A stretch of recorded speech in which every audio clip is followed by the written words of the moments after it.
Good morning all, I'm Johnny B and welcome to Sunny Coast Celtic episode 104. Well, welcome back everyone. I hope you've missed me. I've certainly missed all of yous. It's been a couple of weeks now. Well, I went on last week and done something about just casuals and all that kind of shit, but this week we'll talk about the game against Dundee away on Sunday. But I'll get into another couple of things before that. Just in regards to follow on from my last video in regards to the Scotland matches. I know it's a Celtic podcast, but we're Scottish at the end of the day and we have to talk about the national team because there's some of our players in it. But I said to you the last time that it's an absolute nonsense with these friendlies, and it is, because it served no purpose whatsoever. We lost both games. We were, how can you say it, we were rank. I mean, Japan's a good side, Ivory Coast are a decent side, but I don't get the meaning of this. I know he wants to try and work out who's going to play, but he already knows who he's going to play in his first game over there. If everybody stays fit, Steve Clarke knows the way he's going to play, he knows his team. He's the most boring Scotland manager I have ever seen. I mean, even his face when he gets interviewed, he does my tits in, because he cannot. He doesn't know how to talk to the media. He's absolutely garbage. His face is like fucking that all the time. I hate people with a kind of smile. His face goes like that all the time, and he's just a grumpy bastard. And the way he plays football is the way he looks. It's boring. It's predictable. I don't know. Has he ever smiled? I mean, don't get me wrong. We're in the World Cup, and it's good that we're there. But a lot of it was to do with luck. You know what I mean? Belarus drawn with Denmark there, and then us getting through against Denmark, drawn over there. There was a lot of, it was jammy as fuck for us to get through, and Steve Clarke's the hero because of it. But the style of football he plays, we are going to get pumped over there. They're talking about this first game against Haiti, or that'll be easy. I don't know if it'll be a given, because we're just horrible. It's like going through a World Cup with no centre forward.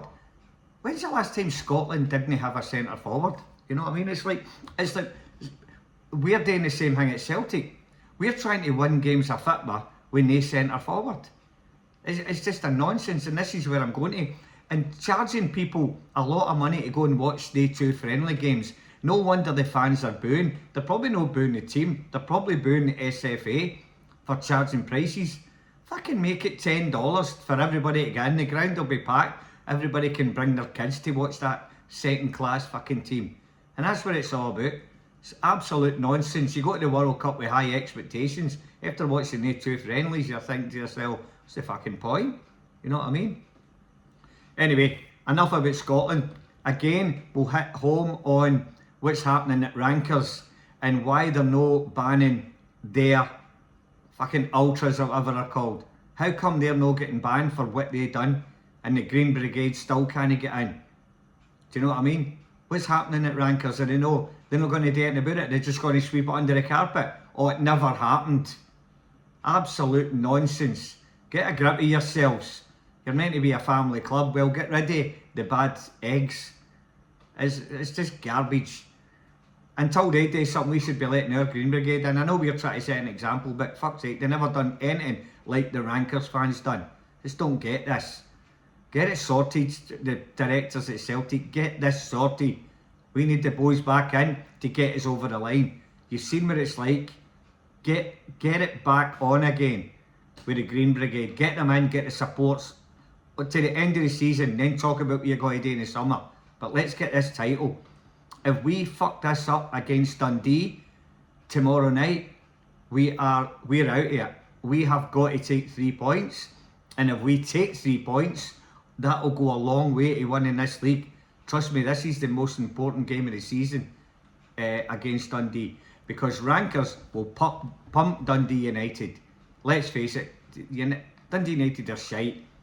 After playing in that field, it was like a backyard fucking cowpat that we played on up there. It was nonsense.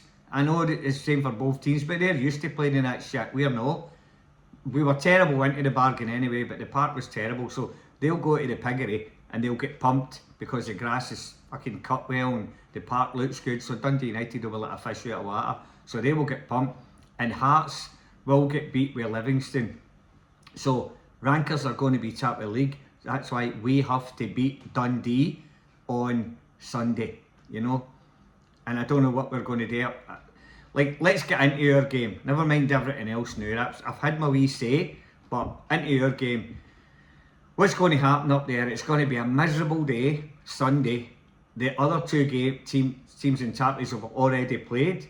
So if they both won, we're in the shit unless we really win and get a convincing victory up there. So who's he going to start with? Well, he's obviously going to start with Sinisalo in goals, which is good, that's fine. Right back, Arazo's going to be out for a while. He's back at Bournemouth getting treatment. Alistair Johnson is in the frame. Is he going to play against Dundee? Probably not. So I reckon that it's going to be Kobe Donovan. Is he even injured? He was injured the last time, so it could be Tony Ralston.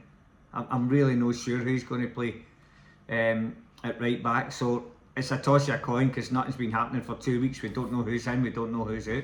So I'm just having a crack. So yeah, I'm going to say it'll be Kobe Donovan if he's fit. The two centre halves I think will be Trusty and Scales. And I heard that Trusty's will get a wee bit of a niggling injury, so it could be Dane Murray or who knows who he's going to play. But I'm just going to stick to Trusty and Scalesy. Left back, it'll be Kieran Tierney. So Kieran will be left back. So yeah, that'll be the back four, I'm thinking. I'm not 100% sure.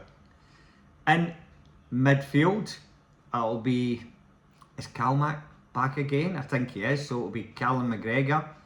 I think it'll be Engels. There's talk about him coming back. Don't know if they'll play him. So it'll be McGregor, Hitati, and I think it'll be Nygren as well. So that'll be your three. And I think up front, I don't know what he's going to do here because Tenecti's not doing well. I would say he's going to have to play Maeda on the left, Yang on the right, and I think it'll be Eniacho through the middle, or it could be Big TC. It's all hit and a miss at the moment. I keep saying this, Scotland are going to go to the World Cup without a striker. They're talking about putting McTominay up there. It wouldn't be a bad thing because he scored goals, and this is what I'm talking about with Nygren. I think we've got to play Nygren up front and bring in another midfielder. Got an abundance in them. So play the big fella up front. Even if you play two, play four in the midfield and two with Nygren just sitting behind Eniacho. Just kind of up beside him and in behind. We've got to do something because we're not scoring goals. He is, and he's the only one that looks like scoring. So I just think I'd love to see him through the middle. I know I keep going on about it, but fuck's sake, is Martin no listening to my podcast? Come on, big man, have a listen and get him up front, because I think that's the trigger that's going to get us moving. In the midfield, we do not have anybody in there that can put a fit in, that can, you know, put in a hard tackle. We need a wee Nicki Minaj, you know who I mean, wee John McGinn type of player with the arse sticking out like fucking Nicki Minaj. We need somebody like that just gets in there and hustles and bustles. We don't have it. So the quicker we go and get John McGinn, the better. We'll get him back to Glasgow again, get him back to Clydebank. So yeah, look, it's going to be a hard one up there. I still think we'll come through. I think it'll be close, but I just think that we're not a team that's scoring an abundance of goals. I was always going for 3-1 or whatever, but we're not scoring an abundance. I'd like to think we could get 3 up there, but I'm going to settle for 2-0 is Celtic. Who's going to get the first goal? I think it will be Maeda. I think Maeda will get the first goal, and I think we'll win 2-0. So we've got to do something. We cannot get beat up there. So let's just hope for a good result, and just welcome back everybody, and I'll talk to you after the game. So have a great weekend. Let's hope Livingston and Dundee United takes a wee turn at least, and we got there with real confidence. I'm not so sure that's going to happen. I think Hearts will get beat. I don't think Rankers will get beat at home with Dundee United. So come on Celtic, let's get this off and running. Anyway, have a great night. Talk to you after the game. Hail, hail.